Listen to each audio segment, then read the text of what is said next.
निरंतर भजन करने के लिए एक प्रक्रिया बताई थी आप लोगों को, अगर याद हो, कि अपनी जबान का अग्रभाग ऊपर के दांतों के जोड़ पे ऐसे लगा के बंद करो। अब मंत्र चलाओ, नाम चलाओ, तुम्हारी मौन स्थिति रहने लगेगी और निरंतर मंत्राकार वृद्धि।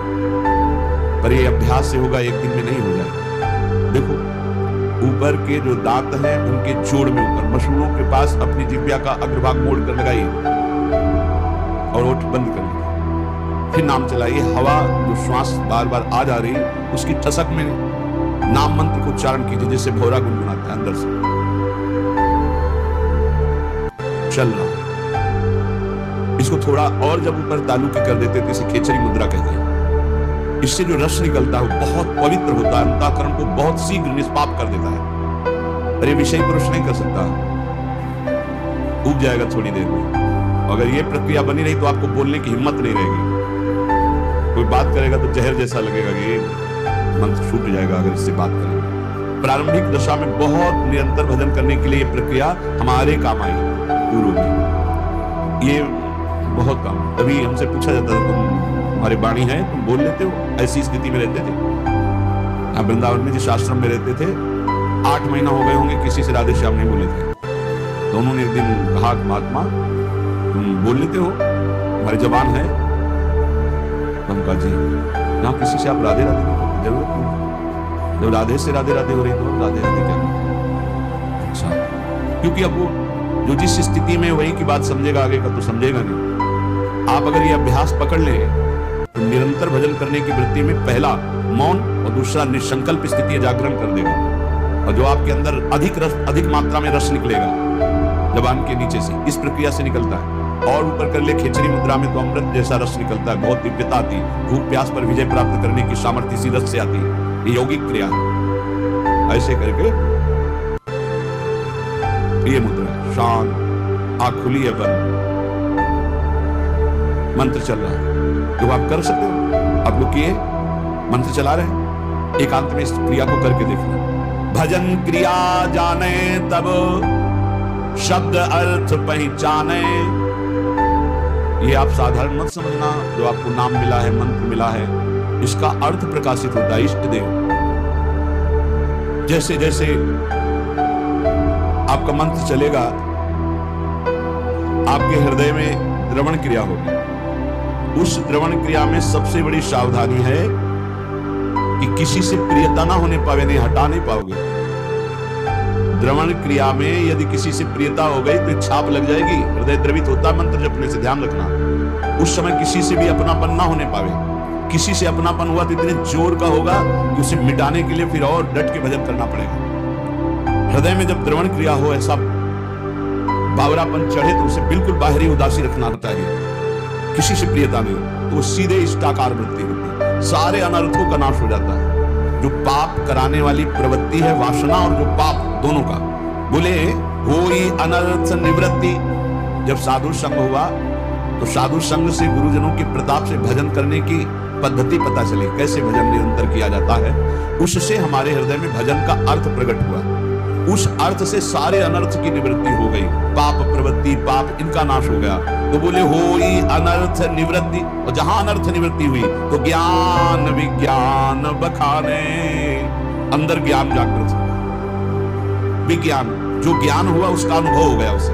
थोथा ज्ञान नहीं केवल वाणी वाला, अनुभव में आ गया, क्योंकि भजन है। ज्ञान विज्ञान बखाने, फिर निष्ठा इष्ट विषय बढ़ गए, मन निश्चल होई, छिन छिन रुचि उपजाई, नेह जग के सब खोई। अपने इष्ट की निष्ठा उसके हृदय में इतनी बढ़कर जागृत हो जाती है, अब कोई भी लाभ हानि प्रलोभन उसको अपने इष्ट से अलग नहीं कर सकता। निष्ठा इष्ट विषय बढ़ गए, मन निश्चल होई, मन अपने आराध्य देव के चरणों में निश्चल हो गया, हट ही नहीं सकता। फिर छिन छिन रुचि उपजाई, अपने आराध्य देव में प्रतिपल ऐसी प्रीति होगी कि देह कुटुंब ते जाए, छूट सब ही विधि नातो, नेह जग के सब खोई। शरीर संबंध, शरीर के भोग संबंध, शरीर के और रिश्ते नाते संबंध, ये सब झूठे हैं, ये अनुभव होने लगा। तो होई तबे आसक्ति, प्राणपति नयनन झलके, गदगद पुलकित अंग प्रेम रस भीनी पलके। अपने प्रिया प्रीतम में अत्यंत आसक्ति प्रकट हो गई। वो आसक्ति इतनी जोर की कि प्रिया प्रीतम नेत्रों में विराजमान हो गई। अब तो कभी वो गदगद कंठ होकर पुकारता है, कभी रोता है, सदैव कपोल उसके गीले रहते हैं। प्रेम रस भीनी पलके, स्वप्रकाश निज भाव प्रकाशे तन मन माही।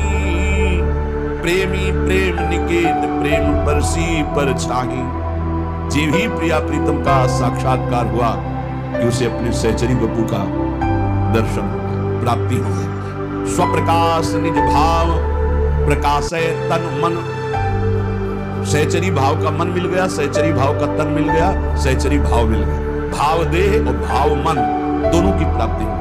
ये गुरु प्रदत्त भजन के प्रकाश से प्रेम निकेतन निकुंज महल में वो पहुंच गया और प्रिया प्रीतम की परछाई की तरह उनके साथ रहने लगा शरीर रहते हुए। यह है गुरु प्रदत्त भजन का प्रभाव। बोले किस देश के हो तुम, इससे मतलब नहीं। किस समय तुम्हारा जन्म हुआ, कहां जन्म हुआ, किस योन में, मतलब किस कुल में, किससे हमारा कोई नहीं। देखो यहाँ कभी नहीं पूछा जाता हमारा नाम क्या है, तुम कहां से, आज तक हम नहीं जानते। सही बात अगर हमसे पूछा जाए तो लोग हमको झूठा मानेंगे। सच्ची कहते हैं इन बच्चों में से सब संत जो विराजमान है, एक दो के तो जानते हैं, जो पहले हितधाम में शुरुआत में बताया। मगर किसी से अपनी तरफ से हम ये नहीं जानते ये कहाँ के और ये किस कुल में जन्मे, ये हम नहीं जानते। हमारे पास रहते हुए 10-10, 8-8 वर्ष हो गए, हम ये नहीं जानते, क्योंकि हम सिर्फ भगवत भाव से, आप हमारे श्री जी के, बस कहां से हो, कौन हो, क्या नाम है, क्या ये हमें कोई मतलब, किस कुल के हो हमें कोई मतलब। हमारी प्रियाजू की शरणागति में किस देश के हो, किस समय जन्म हुआ, किस कुल में जन्म हुआ, तुम तीर्थ किए हो कि नहीं किए, कोई कर्म धर्म किए हो कि नहीं किए, कोई मतलब, बस जो हो जैसे हो श्री जी की शरण में हुए परम मंगल हुआ। जाति पाति कुल कर्म धर्म संस्कृति हेतु अविद्यानासी। कोई ये जाति किसकी, पाति किसकी, कुल किसका, कपड़े का नहीं। आपकी जाति, हम तो परमेश्वर जाति के, परमेश्वर है हमारी जाति। पर ब्रह्म परमात्मा तत्व का अंश तो किसका हूं, वो कह रहे ममई वांश हो, श्री कृष्णचंद्र, उन्हीं का तो हूं मैं, परमेश्वर का अंश हूं। नहीं ये जाति किसकी, कपड़े की, शरीर की, इसलिए इसकी मान्यता है। हमारे यहाँ वृंदावन नित्य विहार रस में जाति पाति कुल कर्म धर्म व्रत संस्कृति हेतु अविद्या नासी, ये अविद्या है। जाति पाति कुल कर्म धर्म ये सब अविद्याकृत है, यही तो समझना है। इसीलिए तो वेदातीत उपासना है। वेदान प्रसन्न सा केवलम अवचिन्न अनुरागम लभते, जो वेद का भी पूर्ण त्याग कर देता है अखंड प्रेम को प्राप्त होता है। बोले जाति पाति कुल कर्म धर्म बंधन न आचारा, यहाँ इसका कोई महत्व नहीं है। तुम कैसे आचार वाले हो, किस कुल वाले हो, एक प्रेम रस मत करे सदगुरु की सेवा, तब पावे ये रस रीति सुख संपत्ति मेवा। इसमें एक ही बात केवल है कि अपने सदगुरु का अनन्य होकर उनकी आज्ञा में चले, उनकी सेवा में रहे। एक प्रेम रस मत करे सदगुरु की सेवा, जो सदगुरु की सेवा में प्रेम रस मत हो जाएगा। यही समझ में नहीं आता कि शास्त्र कह रहा है यहां है खजाना, वो भटक रहा है, खजाने को ठुकरा के भटक रहा है। यही घर के अंदर तिजोरी है, माल ढूंढ रहा है बाहर दरवाजे के, कहीं नहीं मिलना, भटक लो, कितने तीर्थ क्या क्या, तुम्हें जो करना कर लो। जब तुम्हें परमानंद की अनुभूति होगी तो यहां होगी अंतर्मुख होने पर। सर्वात्मना नविश्चित बहिरिंद्रियाणि, अंतर्मुख हो जाए, इंद्रियों को बहिर्मुख मत कर, तब पावे या रीति प्रीति सुख संपत्ति मेवा।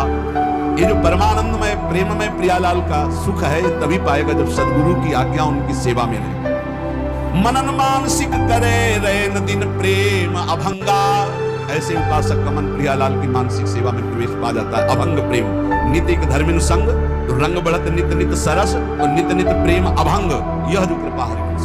अभंग प्रेम की स्थिति मन में, वो मानसिक सेवा में रत रहता है। क्या स्थिति होती है, रोम रोम अनुराग रंग रस रसिकन संगा। प्रियाजू कृपा करते हैं, अपने रसिकों का संग देते, रोम रोम अनुराग रंग से भरा उन रसिकों के संग से हृदय आनंद रंग में लगा। जब लगी यह तन रहे तब ही लगी भाव प्रकाशे, त्रिभुवन मंगल रूप त्रिगुण परसत नहीं आसे। जब तक शरीर रहता है तो बाहरी उसकी क्रियाएं होती रहती है, लेकिन वो अपने भाव जैसे स्वामिनी के संग होता है, ये कोई बाहरी नहीं जान पाता। और तन छूटे लही भाव रूप निज सेवे दंपति, नित्य धाम निज नाम सहज पावे सुख संपत्ति। यदि शरीर रहते तुम्हें सहचरी भाव नहीं प्राप्त हो पाया और प्रियादु की शरण में रहे तो शरीर छूटने के बाद निश्चित सहचरी देह की प्राप्ति हो जाएगी। तन छूटे लही भाव, दो प्रकार के यहाँ उपासक बताए। एक शरीर रहते सहचरी भाव प्राप्त करके शरीर की क्रियाएं बिल्कुल ठीक व्यवहारिक वैसे ही हो रही हैं जैसे एक सम्यक विवेकवान साधक करता है, और आंतरिक अपने भाव देश से प्रिया प्रीतम के समीप रहता है। यदि ऐसी स्थिति नहीं आ पाई जीवन में, उस सहचरी भाव को नहीं प्राप्त हो पाया,